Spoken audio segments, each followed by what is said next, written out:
కానీ ఒక విషయం మాత్రం మీతో స్పష్టంగా చెప్పాలనుకుంటుంది ఏంటంటే, ఈ మధ్యకాలంలో ఆడపిల్లల వస్త్రధారణ మీద చాలా మంది కామెంట్స్ చేస్తున్నారు. ఓపెన్గా మాట్లాడాలంటే ఈ మధ్యకాలంలో శివాజీ మాట్లాడాడు. Shivaji is not my target. ఒకవేళ అతను ఎవరన్నా సరే శివాజీ నా టార్గెట్ అనుకుంటే అది మీ ఇష్టం. కానీ ఒక టైప్ ఆఫ్ మన సమాజంలో ఒక రకమైన రుగ్మత వెళుతుంది. అదేంటంటే moral policing. It's called moral policing. ఎంత మిత్తులో బతుకుతున్నారంటే సామాన్య జనం చాలా మంది ఈ మేల్ చావనిస్టిక్ సొసైటీ, మగ అహంకారంతో ఉన్నటువంటి మన సమాజం, ఆడపిల్ల ఎలా ఉండాలి, ఆడపిల్ల వస్త్రధారణ ఎలా ఉండాలి, ఆడపిల్లలు ఎలా మాట్లాడాలి, ఆడపిల్లలు ఏం మాట్లాడాలి, ఏమి మాట్లాడకూడదు, దీని మీద ప్రతి ఒక్కడు, అతను పండితుడు కానించి పామరుడు దాకా ప్రతి ఒక్కడు ఆడపిల్ల ఎలా ఉండాలో మాట్లాడతారు. ఫస్ట్ పాయింట్, దీన్ని మోరల్ పోలీసింగ్ అంటారు. ఇది ఎగెనెస్ట్ కాన్స్టిట్యూషన్. ఒక ఆడపిల్ల ఇలాంటి వస్త్రధారణ చేసుకోకూడదు, ఒక ఆడపిల్ల ఇలాంటి వస్త్రధారణ చేసుకోవాలి అని చెప్పడానికి మీకేం హక్కు ఉంది? ఏ రైట్ ఉంది మీకు? అంటే మగవాడు కాబట్టి ఎవరి గురించి అని ఏదన్నా స్వేచ్ఛగా మాట్లాడతారా? దురదృష్టం ఏంటంటే ఇలా మాట్లాడే మగవాళ్ళకు కూడా ఆడవాళ్ళ నుంచి ఒక రకమైన మద్దతు లభిస్తుంది. మనస్ఫూర్తిగా చెప్తున్నాను, ఖచ్చితంగా వాళ్ళ మనసులోంచి వచ్చింది కాదు. అందరి యాక్సెప్టెన్స్, భర్త ఏమనుకుంటాడో, ఆ చుట్టుపక్కల మగవాళ్ళు ఏమనుకుంటారో, ఇంకొక వ్యక్తులు ఏమనుకుంటారనే మాట్లాడే ఆడవాళ్ళే తప్ప ఇన్నరగా ప్రతి ఆడబిడ్డకి ఒక సెల్ఫ్ రెస్పెక్ట్ ఉంటుంది. ఎలాగో ఒక ఆడపిల్ల డ్రెస్ ఇలా ఉండాలని మనం అడుగుతాం, ఎలాగో ఒక ఆడపిల్ల ఈ డ్రెస్ వేసుకోవాలని చెప్తాం. ప్రపంచంలో ఫ్యాషన్ అనేక రకాలుగా మారుతుంటుంది. అది ఎలాగైనా ఉండొచ్చు.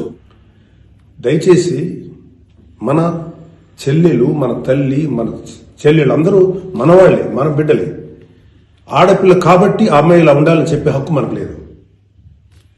నేను ఇవాళ మీ అందరి ముందు ఒకప్పుడు నేను కూడా అలాంటి ఇన్ఫ్లుయెన్స్లో ఉండి తర్వాత రియలైజ్ అయ్యే తప్పు కదా, నాకేం హక్కు ఉంది, ఒక ఆడబిడ్డ ఇలా ఉండాలని చెప్పే హక్కు నాకేముందని చెప్పి నేను మార్చుకొని నేను అటువైపు వెళ్తే నాకు ఇంకొక రకమైన ప్రపంచం కనపడింది.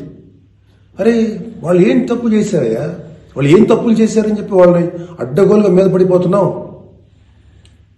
ఇలా డ్రెస్ వేసుకోవాలి, వేసుకోకపోతే చాలా వాళ్ళని ఒక తప్పుడు క్యారెక్టర్లుగా ఎలా ట్రీట్ చేస్తారు? సరే, ఒక విషయం చెప్తున్నాను. ప్రపంచవ్యాప్తంగా ఉన్న విషయం ఏంటంటే, ఆడపిల్లల మీద జరిగేటువంటి అట్రాసిటీస్ వాళ్ళు వేసుకున్న వస్త్రధారణ మీద కాదు, మగవాడి యొక్క క్రూరత్వం, మగవాడి యొక్క బలం, పశు బలం, వీటి మీద దీనికి తగ్గట్టుగా వాడి పశుబలానికి, వాడి క్రూరత్వానికి తగ్గట్టుగా ఆడపిల్లలు బలైపోతారు తప్ప ఏ ఆడపిల్ల కూడా వస్త్రధారణ మీద అవ్వలేదు. ఇది మిత్. మీరు కావాలంటే ఏ ఛానల్లను చూడండి, ఏ యూట్యూబ్లను కొట్టండి, లేకపోతే ఏ గూగుల్లోనే వెతకండి, చరిత్ర చూసుకోండి. ప్రతివాడు స్టేజ్ ఎక్కేసి ఆడపిల్ల ఇలా ఉండాలి, అలా ఉండాలి, మీరు ఎప్పుడు చెప్పడానికి ఆడపిల్ల ఇలా ఉండాలని బతకనేయండి.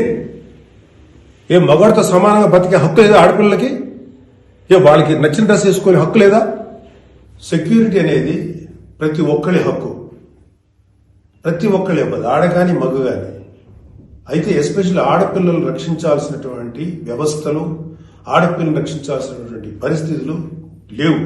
అంటే మోస్ట్ ఇన్సెక్యూర్ ప్రపంచంలోనే ఇంకా మనం ఉన్నాం. నా యొక్క కన్సర్న్ ఏంటంటే, మీరు ఎలాగైనా ఉండండమ్మా, ఎంత స్వేచ్ఛగానే ఉండండి, ఎలాంటి వస్త్రధారణను చేసుకోండి. కానీ మీరు అది సెలబ్రిటీ అవనండి, సినిమా యాక్ట్రెస్ అవనండి, పాలిటిక్స్లో ఉన్నటువంటి ఫీమేల్ అవనండి, చిన్నపిల్లలు అవనండి, పెద్దవాళ్ళు అవనండి, మీరు బయటికి వెళ్ళేటప్పుడు, మీరు వెళ్లాల్సినప్పుడు ప్రాపర్ రక్షణ వ్యవస్థను ఏర్పాటు చేసుకోండి. వ్యక్తిగతంగా మిమ్మల్ని మీరు రక్షించుకునేటువంటి వ్యవస్థను ఏర్పాటు చేసుకోండి. మీరు అవసరమైతే ఒక ఆత్మరక్షణ సంబంధించినటువంటి విద్యలను నేర్చుకోండి, లేదా ప్రాపర్ ప్రొటెక్షన్ అంటే ఒక సెక్యూరిటీ పెట్టుకుని ముందుకెళ్ళండి. మన దురదృష్టం, మన కర్మ ఏంటంటే ఇంకా మేల్ చావనిస్టిక్ పిగ్స్ ఉన్నటువంటి మన సమాజం ఇది. దుర్మార్గులైనటువంటి మగ జాతి ఉన్నటువంటి సమాజం ఉంది. ఎలా పడితే అలాగ అవకాశం దొరికితే చిన్న పెద్ద తేడా లేకుండా పశువుల్లా ప్రవర్తించేటువంటి మనస్తత్వం చాలా మంది మగవాళ్ళలో ఉంది. పబ్లిక్ లో ఒకేసారి గుంపుగా చేసేటువంటి అకృత్యానికి మేము దొరకమనేటువంటి మనస్తత్వంలో ఉన్నారు. మీరు ఎలా ఉండాలో అలా ఉండండి, మీకు ఎలా కావాలో అలాగే ఉండండి, ఎలాంటి డ్రెస్ వేసుకోవాలో అలాగే వేసుకోండి, తప్పే లేదు. చెడ్డ పనులు చేయకండి, యాంటీ సోషల్ ఎలిమెంట్స్ గా మారకండి, క్రైమ్ చేయకండి, ఇది చెప్పండి మీరు. అంతేగాని ఇలాంటి డ్రెస్ వేసుకోవద్దు, ఇలా ఉండొద్దు, ఎలా హక్కు ఉందండి మనకి? మగవాళ్ళకి ఏ హక్కు ఉందండి? మహా చెప్పాలనుకుంటే అమ్మా మీ మీద ఎవరన్నా అటాక్ చేస్తే తిరిగి కొట్టగలిగేటువంటి శక్తిని సంపాదించుకోండి, డిఫెన్స్ నేర్చుకోండి. ఇది ఒళ్ళంతా బట్టలు కప్పుకున్న ఆడబిడ్డలకి ఇదే వర్తిస్తుంది. ఒక స్టైల్ గానో లేకపోతే ఒక మోడర్న్ గా ఆడుకున్న డ్రెస్ వేసుకున్న ఆడపిల్లలకి ఇదే వర్తిస్తుంది. దీనికి మగవాడి యొక్క చండాలమైనటువంటి మనస్తత్వం చాలా, అంటే నాట్ ఆల్ మేల్, సపోజ్ కొంతమంది క్రూయల్, ఒక ఆడదాన్ని విలాస వస్తువు చూసే ప్రతి మగ వెధవతి చెప్తున్నాం, వాళ్ళకి ఏనా ఒకటే, ఒళ్ళు నిండా బట్టలు కప్పుకున్నా ఒకటే, మోడర్న్ గా స్టైల్ గా బట్టలు వేసుకున్న ఆడది ఒకటే. వాళ్ళు కొంతమంది గురించి ఆడపిల్లలు ఇలా ఉండాలి అలా ఉండాలి చెప్పడానికి ఏంటి? మీరు ఒక్కసారి వడ్డాది పాపయ్య గారి బొమ్మలు చూసారా? మన అజంతా శిల్పాలు చూసారా? చాలా స్టైలిష్ గా మోడర్న్ గా ఉంటాయి. అంటే ఆడదానికి వస్త్రాలంకరణ అనేది ఆయా సమాజాల యొక్క కల్చర్ని బట్టి మారుతుంటది. ప్యాంటు షర్ట్ వేసుకుంటే తప్ప, చుడిదార్ వేసుకుంటే తప్ప, లేకపోతే మోడర్న్ మిడ్డీ వేసుకుంటే తప్ప, ఇది వాళ్ళ తప్పు కాదు. వాళ్ళకి సరిగ్గా రక్షణ కల్పించలేకపోవటం, రాజ్యాంగమైనటువంటి మన ప్రభుత్వ వ్యవహారం వాళ్ళకి సరిగ్గా రక్షణ కల్పించకపోవటం ప్రభుత్వ వైఫల్యం అవుతుంది. దాన్ని ఎంకరేజ్ చేసి దాన్ని అడ్డుగా తీసుకొని ప్రభుత్వం యొక్క వైఫల్యాన్ని అడ్డుగా పెట్టుకుని దాన్ని చెలరిగిపోయే దుష్కర మూకల యొక్క పని తప్ప ఆడపిల్లల తప్పు కాదు. ఆడపిల్లలు వేసుకునే డ్రెస్సు వల్ల ఆడపిల్లల మీద అత్యాచారం జరుగుతుందని మీరు మీ పనికి మాలిన కామెంట్లను సపోర్ట్ చేసుకుంటారు మాట్లాడే మాట ఇది. మారిపోతుంది సమాజం. ఏఐలోకి వచ్చాం మనం, ఆర్టిఫిషియల్ ఇంటెలిజెన్స్ లోకి వచ్చాం. ఇంకా ఆడపిల్ల ఇలా ఉండాలని చెప్పి మనస్తత్వం ఉన్న మగవాళ్ళని ఖండించండి. ఇన్ని కబుర్లు చెప్తున్నాను, నేను ఒకసారి లాంగ్ బ్యాక్ చెప్పాను.